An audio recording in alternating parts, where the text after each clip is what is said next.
네, 저희 오늘 같이 볼 본문 말씀은 출애굽기 2장입니다. 출애굽기 2장 11절부터 15절 말씀 저희가 함께 보도록 하겠습니다. 네, 다 찾으셨으면 저희 한 목소리로 11절에서 15절 같이 읽도록 하겠습니다. 모세가 정상한 후에 한 번은 자기 형제들에게 나가서 그들이 고되게 노동하는 것을 보더니 어떤 애굽 사람이 한 히브리 사람 곧 자기 형제를 치는 것을 본지라. 좌우를 살펴 사람이 없음을 보고 그 애굽 사람을 쳐 죽여 모래 속에 감추니라. 이튿날 다시 나가니 두 히브리 사람이 서로 싸우는지라. 그 잘못한 사람에게 이르되 내가 어찌하여 동포를 치느냐 하매 그가 이르되 누가 너를 우리를 다스리는 자와 재판관으로 삼았느냐. 내가 애굽 사람을 죽인 것처럼 나도 죽이려느냐. 모세가 두려워하여 이르되 일이 탈로 되었도다. 바로가 이 일을 듣고 모세를 죽이고자 하여 찾는지라. 모세가 바로의 낯을 피하여 미디안 땅에 머물며 하루는 우물 곁에 앉았더라. 아멘.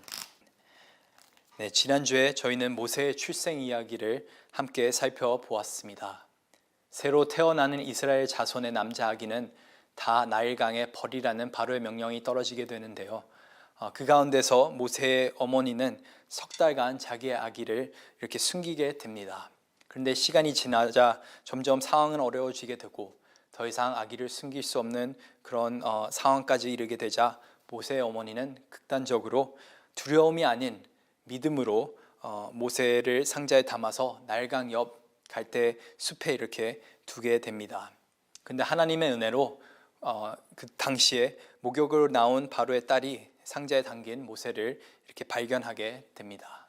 이렇게 모세는 히브리 사람이지만은 애굽의 궁전에서 자라나게 됩니다. 출애굽기는 이렇게 모세의 어린 시절에 대해서 많은 것을 이야기하고 있지는 않지만은 저희가 사도행전 7장 스데반 집사의 설교를 살펴보면은 이렇게 기록을 하고 있습니다. 모세가 버려진 후에 바로의 딸이 그를 데려다가 자기 아들로 기름해 모세가 애굽 사람의 모든 지혜를 배워 그의 말과 하는 일이 능하더라. 고대 사회에서 이집트 사람들은 두뇌가 뛰어난 것으로 굉장히 유명했습니다. 세계 4대 문명 중 하나가 이집트 문명이고 또한 이집트에 있는 피라미드는 고대 세계 7대 불가사의 중 하나로 꼽힙니다. 이렇게 학문적으로 여러 가지로 발달된 그런 고대 이집트 사회에서 모세는 최고의 교육을 받게 됩니다. 애굽 사람의 모든 지혜를 배웠다고 사도행전 7장 22절은 기록을 하고 있습니다. 요즘으로 따지자면은 하버드에서 학위를 받고 이제 MIT에서 또 박사까지 이렇게 받게 되는 그런 사람인 것이죠. 모세는 굉장히 똑똑한 사람이었고 굉장히 많은 것을 배운 그런 사람이었습니다. 사실 이렇게 많은 것을 배우면은 이렇게 이론이 탄탄하면은 실전에 약할 법도 한데 사도행전 7장 22절은 어떻게 기록하고 있냐면은 모세가 말과 하는 일이 능했다라고 기록하고 있습니다.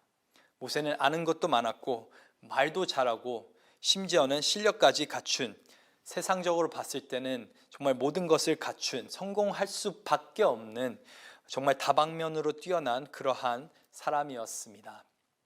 이렇게 모세는 장성한 어른이 됩니다. 그런데 오늘 본문 11절에 갑자기 상황이 급하게 변하게 되죠. 뜻밖의 사건이 일어나게 됩니다. 11절 함께 살펴보겠습니다. 모세가 장성한 후에 한 번은 자기 형제들에게 나가서 그들이 고되게 노동하는 것을 보더니 어떤 애굽 사람이 한 히브리 사람 곧 자기 형제를 치는 것을 본지라. 본문 11절에 보면은 이 히브리 사람을 자기 형제라고 두 번이나 표현을 하고 있습니다. 모세는 아무리 애굽 궁전에서 자라났고 또 애굽 문화에 익숙하고 말하는 것도 애굽 말을 하게 되고 또 애굽 사람처럼 행동할지 몰라도 그 안에는 히브리 사람의 피가 흐르고 있는 것입니다. 모세는 자기의 동족이 고되게 노동하는 것, 그리고 노동하는 중에 히브리 사람이 이렇게 애굽 사람에게 맞는 그 광경을 보게 됩니다.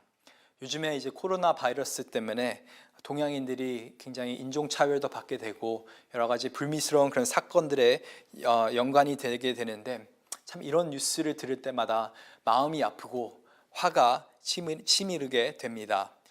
사실 이렇게 잘 알지도 못하는 사람이 부당한 대우를 받으면 화가 나는데, 모세는 자기의 동족이 이렇게 부당하게 폭행당하는 모습을 직접 목격하지 않았습니까?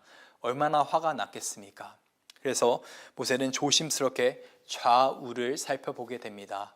그리고 사람이 없는 것을 보고 12절에 보니까 그 애굽 사람을 쳐 죽여 모래에 숨겼다고 성경은 기록하고 있습니다.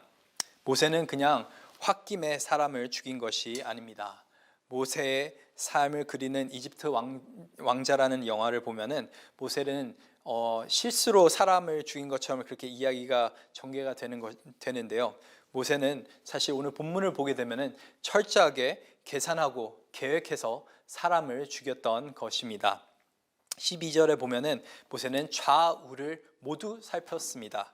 그리고 사람이 없는 것을 보고 완전 범죄를 꿈꾸면서 이 애굽 사람을 쳐 죽였고 시체도 깔끔하게 처리하였습니다. 그리고 다음 날 밖에 나오게 되죠. 저 같으면은 실수로 사람을 죽였다면은 그 다음 날 절대로 밖에 돌아다니지는 않을 것입니다. 왜냐하면 다른 사람들이 저를 알아볼 수도 있고 행여나 이렇게 다시 저를 그 사건 현장에 갔을 때 이렇게 불미스러운 일에 얽매이게 될 수도 있고 여러 가지 위험 요소들이 있는 것이죠. 그런데 모세는 살인한 다음 날 밖으로 돌아다니게 됩니다. 그 말은 뭐냐면은 자신이 한 일이 아무에게도 알려지지 않았다는 그 자신감이 있다는 것입니다.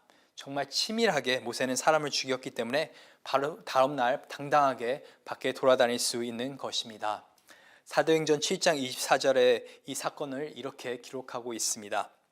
모세가 한 사람이 원통한 일을 당함을 보고 보호하여 압제받는 자를 위하여 원수를 갚아 애굽 사람을 쳐 죽이니라. 모세는 살인을 저지르고 나서 굉장히 자랑스러워했을 것입니다. 자기의 동족의 원수를 갚이죠. 자기가 생각했을 때는 정말 불의한 일이었고 정말 그 불의한 모습을 보고 참지 않고 자기는 정정당당하게 정말 이 사람을 심판하듯이 죽였다고 생각했을 것입니다. 이스라엘 사람들을 위해서 또 하나님을 위해서 굉장히 의로운 일을 했다고 아마 생각했을 것입니다.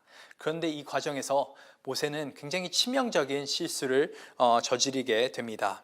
사도행전 7장 22절에 보니까 그 모세는 그의 형제들이 하나님께서 자기의 손을 통하여 구원해 주시는 것을 깨달으리라고 생각하였으나 그들이 깨닫지 못하였더라. 모세는 자기의 손으로 또 자기의 힘으로 자기의 능력으로 이 이스라엘 자손을 구원하려고 하였습니다. 그런데 자기의 경험과 지식에 의존해서 자기의 생각대로 그렇게 행동했었는데 정작 그 사건은 이렇게 들통이 나게 되는 것이죠. 고통받는 이스라엘 자손을 돕겠다고 한 그 취지는 굉장히 좋았지만은 결국에 방법이 잘못된 것이었습니다. 세상적으로 봤을 때 모세는 정말 이스라엘 백성을 구원할 적임자였습니다. 공부도 많이 했고 또 지혜도 넘쳐났고 심지어는 싸움도 잘합니다.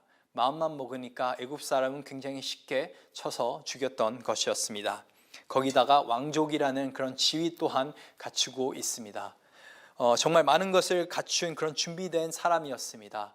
거기에다가 어려움에 처한 사람을 봤을 때 불쌍히 여기는 마음, 또 정의감에 불타는 그런 마음 또한 가지고 있습니다. 그런데 모세가 저지른 치명적인 실수가 무엇일까요? 바로 모세는 자만하여서 자기의 능력만 의지하고 하나님의 도우심은 하나님의 능력은 의지하지 않았다는 것이 가장 치명적인 실수였습니다. 불의한 장면을 목격하고 나서 모세는 단 한 번도 하나님께 하나님 제가 이렇게 어떻게 행동하면 좋겠습니까? 제가 저 사람을 어떻게 심판하면 좋겠습니까? 라고 물어보지 않았습니다. 모세는 그냥 혼자 가서 일을 해결해야 했던 것이었습니다. 하나님의 심판을 기다리기보다는 자기 스스로 사람을 심판했던 것이었죠. 모세는 하나님을 의지하지 않았고 자신의 능력에 따라서 일을 처리하였습니다. 원수를 갚는 목적으로 완전 범죄를 꿈꾸고 모세는 치밀하게 사람을 죽였습니다. 그런데 이 철저한 계획이 완전한 실패로 돌아가는 것을 저희는 오늘 본문에서 발견할 수 있습니다. 함께 13절과 14절 보시겠습니다. 이튿날 다시 나가니 두 히브리 사람이 서로 싸우는지라 그 잘못한 사람에게 이르되 내가 어찌하여 동포를 치느냐 하매 그가 이르되 누가 너를 우리를 다스리는 자와 재판관으로 삼았느냐 내가 애굽 사람을 죽인 것처럼 나도 죽이려느냐 모세가 두려워하여 이르되 일이 탈로 되었도다. 자신이 한 일이 정말 아무도 못 봤을 거라고 모세는 생각하였었는데 정작 이미 소문이 쫙 퍼져버렸던 것이었죠.